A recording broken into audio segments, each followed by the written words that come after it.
Welcome to story teller ഭാഗം 12. അയാൾ അവളെ തല്ലുമെന്ന് അവിടെ ആരും പ്രതീക്ഷിച്ചിരുന്നില്ല. അയാളുടെ അടിയിൽ ഒന്ന് എതിർക്കാൻ പോലും കഴിയാതെ അവൾ താഴെ വീണു. അവിടെയുള്ള ആർക്കും അയാളുടെ അടുത്തേക്ക് പോകാനുള്ള ധൈര്യം പോലും ഉണ്ടായിരുന്നില്ല.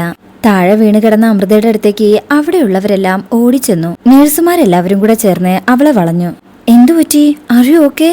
അയ്യോ, ചോര വരുന്നല്ലോ. അങ്ങനെ നിരവധി ചോദ്യങ്ങൾക്കിടയിൽ അവൾ ആ ശബ്ദം വ്യക്തമായി കേട്ടു. നിങ്ങൾ ആ ഡോക്ടറുടെ ഫ്രണ്ട് അല്ലേ? ഈ അടി അവനുള്ളതാണ്. വാ, നമുക്ക് പോകാം എന്ന് പറഞ്ഞ് അയാൾ കൂടെയുള്ളവരെ കൂട്ടി അവിടുന്ന് സ്ഥലം വിട്ടു. വരൂ മാഡം, നമുക്ക് ട്രീറ്റ്മെന്റ് റൂമിലേക്ക് ഇരിക്കാം, ഡ്യൂട്ടി നേഴ്സ് അമൃതയോട് പറഞ്ഞു.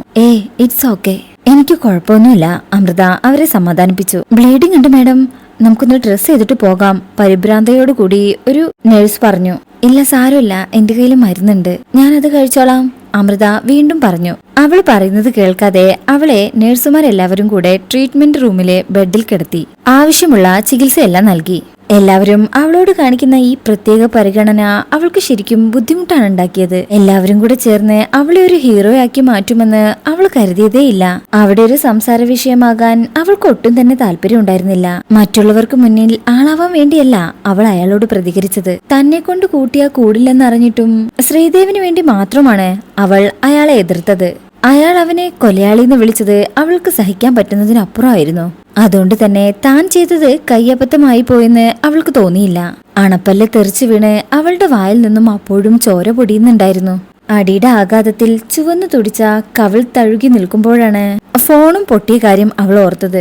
പല്ല് പൊട്ടി വീണതിനേക്കാളും വേദനയായിരുന്നു അവൾക്ക് ഫോൺ പൊട്ടിപ്പോയതിലുള്ള സങ്കടം. പുതിയൊരു ഫോൺ വാങ്ങിക്കാനുള്ള ഒരു അവസ്ഥയിലായിരുന്നില്ല അവൾ. പക്ഷേ ഈ വേദനകളെല്ലാം മറക്കാൻ അവൾക്കൊരൊറ്റ പേര് മതി: ശ്രീദേവ്. അവളുടെ പ്രിയപ്പെട്ടവർക്ക് വേണ്ടി, അവനു വേണ്ടി അവൾ എന്തു സഹിക്കുമായിരുന്നു.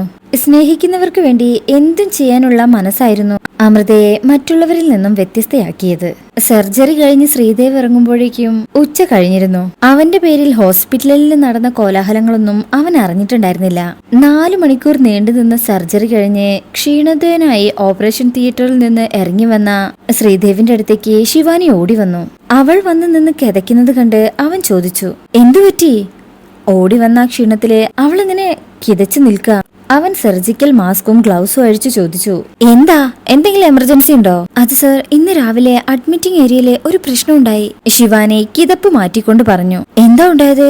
അവൻ ആകാംക്ഷയോട് ചോദിച്ചു. ശിവാനി ഒരു ദീർഘനിശ്വാസം എടുത്ത് പറയാൻ തുടങ്ങി. കഴിഞ്ഞ ആഴ്ച ഡോക്ടറുടെ ഒരു പേഷ്യന്റ് മരിച്ചില്ലേ? അവരുടെ ബന്ധുക്കളാ, അവരുടെ മകനും കുറച്ച് ആൾക്കാരും കൂടെ വന്ന് ഡോക്ടർ കാണുന്നു പറഞ്ഞ് ബഹളം ഉണ്ടാക്കി. ഡോക്ടർ ഇല്ലാത്തതുകൊണ്ട് അവിടെ ഉണ്ടായിരുന്നതെല്ലാം അവര് നശിപ്പിച്ചു. ഇതെല്ലാം കേട്ട് ഷോക്ക് അടിച്ചതുപോലെ നിൽക്കാണ് ശ്രീദേവ്. അവന്റെ ഇത്രയും കാലത്തെ മെഡിക്കൽ ജീവിതത്തിനിടയിലെ ഇങ്ങനൊരു സംഭവം ഇതാദ്യമാ. സെക്യൂരിറ്റി ഉണ്ടായിരുന്നില്ല അവിടെ? ആ നേരത്തെ സെക്യൂരിറ്റിമാരും എത്തിയിരുന്നില്ല. പിന്നെ അവരെല്ലാവരും കൂടെ ചേർന്ന് നഴ്സുമാരെ പേടിപ്പിച്ചു. അവിടെയുള്ളവരെല്ലാവരെയും ആക്രമിക്കാനൊക്കെ തുടങ്ങി. എല്ലാവരും പേടിച്ചിട്ടുണ്ടായിരുന്നു. അവസാനം വേറൊരു രോഗിയുടെ വൈസ് ചാൻസലറായ ഒരു സ്ത്രീയെ അവരെ എതിർത്തത്. അങ്ങനെ അവിടെ സംഭവിച്ചതെല്ലാം ശിവാനി വിശദീകരിച്ചു. സ്ത്രീയോ? ശ്രീദേവ് വിശ്വാസം വരാണ്ട് ചോദിച്ചു. അതെ, ഒരു സ്ത്രീയാ മുന്നോട്ട് വന്നതെന്നാ ഞാൻ കേട്ടത്, ശിവാനി ഉറപ്പിച്ചു പറഞ്ഞു. ആർക്കും പരിക്കൊന്നും പറ്റിയിട്ടില്ലല്ലോ? എല്ലാവരും സേഫ് അല്ലേ? ശ്രീദേവ് ചോദിച്ചു. അവരോട് പ്രതികരിച്ച ആ സ്ത്രീയെ അയാൾ ഉപദ്രവിച്ചു. ആ സ്ത്രീയുടെ പല്ല് തെറിപ്പിച്ചു എന്നാ കേട്ടത്. മാത്രമല്ല അവരുടെ ഫോണും അയാൾ എറിഞ്ഞു പൊട്ടിച്ചു. എന്നെ കാണാൻ വന്നവരെന്തിനാ മറ്റുള്ളവരെ ഉപദ്രവിക്കുന്നത്? അവൻ ദേഷ്യത്തോടെ ചോദിച്ചു. ആ മരിച്ചുപോയ സ്ത്രീയുടെ മകൻ ഭയങ്കര അലമ്പായിരുന്നു. അയാളാ എല്ലാവരെയും പേടിപ്പിച്ച് എല്ലാം നശിപ്പിച്ചത്. അയാള് കരുതിയിരിക്കുന്നത് ആ സ്ത്രീ സാറിന്റെ ഫ്രണ്ടാണെന്നാ. അതുകൊണ്ടാ അവരെ തല്ലിയത്, ശിവാനി പറഞ്ഞു. എന്തൊക്കെയാ ഇവിടെ നടക്കുന്നത്? ശ്രീദേവ് ദേഷ്യപ്പെട്ടു. തന്റെ പേര് പറഞ്ഞ് ഒരാൾ വന്ന് ഹോസ്പിറ്റൽ നശിപ്പിക്കാൻ ശ്രമിക്കുക, അവിടെയുള്ളവരെ പേടിപ്പിച്ചു നിർത്തുക, പോരാത്തതിനെ തന്റെ പേരിൽ ഒരു സ്ത്രീയെ ഉപദ്രവിക്കുക. അവൻ ആലോചിക്കും തോറും തല പെരിക്കുന്നത് പോലെ തോന്നി. അവൻ ദേഷ്യത്തിൽ ലോക്കർ തുറന്ന് കോട്ടെടുത്തിട്ടു. എന്നിട്ട് ശിവാനിയോട് ചോദിച്ചു. ശിവാനി, ആരാ സ്ത്രീ? എനിക്ക് അറിയില്ല ഡോക്ടർ, അവരുടെ പേര് വെളിപ്പെടുത്തിയിട്ടില്ലെന്ന് തോന്നുന്നു. ആർക്കും അവരുടെ പേരറിയില്ല, ശിവാനി പറഞ്ഞു. ശിവാനി, അഡ്വക്കേറ്റ് റോബർട്ടുമായി എത്രയും പെട്ടെന്ന് മീറ്റിംഗ് അറേഞ്ച് ചെയ്യൂ, എത്രയും വേഗം. ശ്രീദേവ് ആകെ അസ്വസ്ഥനായിരുന്നു. ഡോക്ടർ, അപ്പം നമ്മൾ കേസ് കൊടുക്കാൻ പോവാണോ? ശിവാനി അവളുടെ സംശയം ചോദിച്ചു. പിന്നല്ലാതെ, ഇമ്മാതിരി അതിക്രമം കാണിച്ചിട്ട് ഇവന്മാരെയൊക്കെ വെച്ചോണ്ടിരിക്കണോ? സമയവും കാലവും നോക്കാതെ പണിയെടുക്കുന്ന നമ്മുടെയൊക്കെ ജീവനെ എന്താ ഇവിടെ ഒരു വിലയുമില്ലേ? ശ്രീദേവ് ദേഷ്യത്തോടെ മറുപടി പറഞ്ഞു. അത് ശരിയാണ് ഡോക്ടർ, നമ്മളൊക്കെ എന്ത് ധൈര്യത്തിലാ രാത്രിയൊക്കെ ജോലി ചെയ്യാ? പട്ടാ പകലിങ്ങനെ ശിവാനിക്ക് പറഞ്ഞു വന്നത് മുഴുവനാക്കാൻ കഴിഞ്ഞില്ല. അതെ, ഇത് വെറുതെ വിടാൻ പറ്റില്ല. എല്ലാ പ്രൊസീജിയേഴ്സും അനുസരിച്ചാ അവരെ ഓപ്പറേഷൻ തിയേറ്ററിലേക്ക് കയറ്റിയത്. നമുക്ക് ചെയ്യാൻ പറ്റുന്നതിന്റെ പരമാവധി നമ്മൾ ചെയ്തു. എന്നിട്ടും നമ്മുടെ കയ്യിലല്ലോ. ശ്രീദേവ് ആ ദിവസം ഓർത്തെടുക്കാൻ ശ്രമിച്ചു. അവൻ ഡോർ തുറന്ന് പുറത്തേക്ക് ഇറങ്ങിയപ്പോൾ ഡോക്ടർ പ്രകാശ് അവന്റെ അടുത്തേക്ക് വരുന്നുണ്ടായിരുന്നു. ശ്രീദേവിനെ കണ്ടപാടെ പ്രകാശ് അടുത്തു വന്ന് ചോദിച്ചു, ശ്രീദേവ് കാര്യങ്ങളൊക്കെ അറിഞ്ഞില്ലേ? അറിഞ്ഞു. ശ്രീദേവ് അയാളെ നോക്കാതെ മറുപടി പറഞ്ഞു. അങ്ങനെ ചിരിച്ചുകൊണ്ട് നിൽക്കുന്ന പ്രകാശിനെ കണ്ടപ്പോ ശ്രീദേവ് ദേഷ്യത്തിൽ ചോദിച്ചു, ഇങ്ങനെയൊക്കെ സംഭവിച്ചതിലെ പ്രകാശിന് സന്തോഷമായെന്ന് തോന്നുന്നു. സന്തോഷോ? എനിക്കോ? സന്തോഷമല്ല, അസൂയാണ്. പ്രകാശ് തിരുത്തി. അസൂയോ? എന്തിന്? നിനക്കെന്താ ഭ്രാന്ത് പിടിച്ചോ പ്രകാശ്? അവൻ വല്ലാത്തൊരു മുഖത്തിൽ പ്രകാശിനെ നോക്കി. ഹീറോയെ രക്ഷിച്ച സുന്ദരിയുടെ കഥയാണ് ഈ ഹോസ്പിറ്റലിൽ എങ്ങും. ആ സുന്ദരി ആരാണെന്ന് അറിയാമോ നിനക്ക്? പ്രകാശ് ഒരു കള്ളച്ചിരിയോടെ ചോദിച്ചു. നിനക്കറിയോ ആ സ്ത്രീയെ? ശ്രീദേവ് ആകാംക്ഷയോടെ ചോദിച്ചു. ആരാതെ? ഡോക്ടർ ശിവാനിക്കും അത്ഭുതം അടക്കാൻ കഴിഞ്ഞില്ല. അമൃത. പ്രകാശ് എന്തോ വലിയ രഹസ്യം പൊട്ടിക്കുന്നത് പോലെ പറഞ്ഞു. ഞാൻ ഹോസ്പിറ്റലിലേക്ക് വന്ന് കയറുന്നതും അമൃതയ്ക്ക് അടി കിട്ടുന്നതും ഒരുമിച്ചായിരുന്നു. പ്രകാശ് പറഞ്ഞു മുഴുവിപ്പിക്കുന്നതിന് മുമ്പ് തന്നെ ശ്രീദേവ് ഓഫീസിലേക്ക് പാഞ്ഞു. പുറത്തേക്ക് നടക്കുന്നതിനിടെ അവൻ വിളിച്ചു പറഞ്ഞു, പ്രകാശ്, നീ അവളെ തല്ലുന്നത് നോക്കി നിന്നല്ലേ? അങ്ങനെയല്ല ശ്രീദേവ്, ഞാൻ എത്തുന്നതും അവര് പോകുന്നതും ഒരുമിച്ചായിരുന്നു. എനിക്ക് എന്തെങ്കിലും ചെയ്യാൻ കഴിയുന്നതിന് മുന്നേ തന്നെ അവര് പോയി. പ്രകാശ് സ്വയം ന്യായീകരിച്ചു. അമൃതയോ? അതാരാ? ശിവാനി അന്വേഷിച്ചു. ശ്രീദേവിനെ അറിയുന്നൊരു സ്ത്രീയാണ്, പ്രകാശ് പറഞ്ഞു. ഡോക്ടർ ശ്രീദേവിന് ഇഷ്ടമുള്ളൊരു സ്ത്രീ? ശിവാനി അത്ഭുതത്തോടെ ചോദിച്ചു. ഡോക്ടർ ശ്രീദേവിന് ഓൾറെഡി ഒരു ഗേൾ ഫ്രണ്ട് ഉണ്ടല്ലോ. അപ്പോ അദ്ദേഹം അവര് ചീറ്റ് ചെയ്യാണോ? ശിവാനി ശബ്ദം കുറച്ച് പ്രകാശിനോട് ചോദിച്ചു.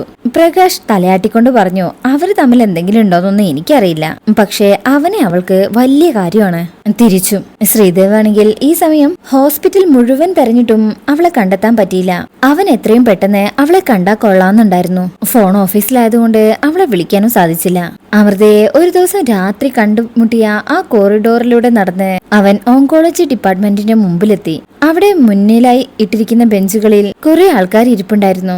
അതിൽ 2 പെൺകുട്ടികൾ മുഖത്തോട് മുഖം നോക്കി ഇരിക്കുന്നത് കണ്ട് അവൻ അങ്ങോട്ട് ചെന്നു. അത് അമൃതയും അലങ്കൃതയുമായിരുന്നു. ബെഞ്ചിലിരിക്കുന്ന അമൃതയുടെ അടുത്തായി അലങ്കൃത മുട്ടുകുത്തിയിരുന്നു. അമൃതയുടെ മുഖത്ത് നീര് വന്ന ഭാഗത്ത് മരുന്ന് പുരട്ടി കൊടുക്കുകയായിരുന്നു അലങ്കൃത. ചേച്ചിക്ക് വേദനിക്കുന്നുണ്ടോ? അവൾ ചോദിച്ചു. ഇപ്പൊ കുഴപ്പമില്ല. അവരുടെ ഇടയിലേക്ക് കടന്നു ചെന്ന് അല്പം പരിഹാസം കലർത്തി ശ്രീദേവ് പറഞ്ഞു. അമൃത, നീയാണ് ഇന്നത്തെ ഫൈറ്റിൽ ജയിച്ചതെങ്കിൽ നീ അടിച്ചു വീഴ്ത്തിയ ആളുകളുടെ മുഖം എങ്ങനെയായിരിക്കുന്നേ എനിക്ക് ആലോചിക്കാൻ കൂടി കഴിയുന്നില്ല. അപ്പോഴാ അവർ രണ്ടുപേരും തിരിഞ്ഞു നോക്കിയത്. അല്ലിക്ക് ശ്രീദേവിനെ കണ്ടപ്പോ സന്തോഷം അടക്കാൻ പറ്റാതെ ചോദിച്ചു, ഡോക്ടർ? എന്നാ അമൃത അവനെ മൈൻഡ് ചെയ്യാണ്ടിരുന്നു. ശ്രീദേവ് അമൃതയുടെ അടുത്ത് ബെഞ്ചിൽ വന്നിരുന്നു. അമൃത, നീ ഇത്ര വലിയ ഗുസ്തിക്കാരിയാണെന്ന് ഞാൻ അറിഞ്ഞില്ല. അവൻ അല്പം പരിഹാസ ചുവയോടെ വീണ്ടും പറഞ്ഞു. അങ്ങനെ നിങ്ങളറിയാത്ത എത്ര കാര്യങ്ങളുണ്ട്, അതെല്ലാം നിങ്ങളെ അറിയിക്കണോ? അമൃതയും വിട്ടുകൊടുത്തില്ല. അവൻ കോട്ടിൽ കൈയിട്ടുകൊണ്ട് അവളുടെ അടുത്തേക്ക് ചാരിയിരുന്നു. എന്നിട്ട് അവളെ പ്രകോപിപ്പിക്കാനായി വീണ്ടും ഓരോന്ന് പറഞ്ഞുകൊണ്ടിരുന്നു. നീയപ്പോ പ്രൊഫഷണൽ ഗുസ്തിക്കാരിയാണല്ലേ? ഇനി ആരെങ്കിലും തല്ലാനുണ്ടെങ്കിൽ നിന്നെ വിളിക്കാലോ. അങ്ങനെ ആരെങ്കിലും വിളിച്ചാൽ പോകുന്നവളാണ് ഞാനെന്ന് നിങ്ങൾക്ക് തോന്നിയോ? അമൃത ദേഷ്യത്തിൽ പറഞ്ഞു. അമൃതയുടെ ദേഷ്യം ഉള്ള മുഖം കണ്ട് അവൻ ചിരിക്കുകയായിരുന്നു. ഇവനു വേണ്ടി കണ്ടവരുടെ കയ്യിൽ നിന്ന് അടി വാങ്ങിയതോർത്ത് അവൾ സ്വയം ശാസിച്ചു. എന്തൊരു നന്ദിയില്ലാത്ത മനുഷ്യനയാൾ! എന്തിന്റെ കേടായിരുന്നു എനിക്ക്? അവൾ അവനെ നോക്കാതെ ദൂരത്തേക്ക് നോക്കിയിരുന്നു. ഏതോ ഒരു പുരുഷന് വേണ്ടി അടി കൊണ്ടുവന്നാണല്ലോ ഞാൻ കേട്ടത്. ആരാണ് അയാൾ? ശ്രീദേവ് പ്രകോപനം തുടർന്നു. ആരായാലും നിങ്ങൾക്കെന്താ? That is none of your business. അമൃതയ്ക്ക് അവന്റെ മുഖം കണ്ടപ്പോ ദേഷ്യവും സങ്കടവും തോന്നി. നിങ്ങൾ കാണുമ്പോ തന്നെ എന്റെ മൂഡ് പോകുന്നു. എന്തിനാ ഇങ്ങനെ ശല്യപ്പെടുത്താൻ വരുന്നത്? അമൃത സങ്കടത്തിലും ദേഷ്യത്തിലും പറഞ്ഞു. ചേച്ചി, എന്തൊക്കെയാ പറയണത്? ഒരാളോട് ഇങ്ങനെയാണോ സംസാരിക്കുക? അല്ലിക്ക് ശ്രീദേവിനോട് അങ്ങനെ പറഞ്ഞത് ഇഷ്ടപ്പെട്ടില്ല. അവനാണെങ്കിൽ അല്ലിയെ ശ്രദ്ധിക്കുന്നേ ഉണ്ടായിരുന്നില്ല. ഡോക്ടർ വെറുതെ തമാശ പറയുന്നതല്ലേ, ചേച്ചി അത് കാര്യമായിട്ട് എടുക്കണ്ട. അല്ലി അവനെ ന്യായീകരിച്ചുകൊണ്ട് പറഞ്ഞു. അല്ലി ഇല്ലായിരുന്നെങ്കിൽ അവനോട് 2 വർത്തമാനം പറയായിരുന്നു എന്ന് അമൃത മനസ്സിലോർത്തു. ഇങ്ങനെയാണോ ഓയിൽമെന്റ് പുരട്ടുന്നത്? ഇവിടെ വേറെ നേഴ്സുമാരൊന്നുമില്ലേ? അല്ലി ചെയ്യുന്നത് കണ്ടുകൊണ്ട് ശ്രീദേവ് പറഞ്ഞു. അല്ലിക്ക് ശ്രീദേവ് തന്നെ ഇൻസൾട്ട് ചെയ്തതാണെന്ന് മനസ്സിലായി. ഇല്ല, ഞാൻ വേറെ ആരെയും ബുദ്ധിമുട്ടിക്കണ്ടല്ലോ എന്ന് കരുതി അല്ലി വാക്കുകൾ കിട്ടാണ്ട് നിന്നു. തരൂ, ഞാൻ പുരട്ടിക്കൊടുത്തോളാം. ശ്രീദേവ് മരുന്നിനായി അല്ലിക്ക് നേരെ കൈനീട്ടി. അതിന്റെ ആവശ്യമൊന്നുമില്ല, എനിക്ക് അതിനു മാത്രം വേദനയൊന്നുമില്ല.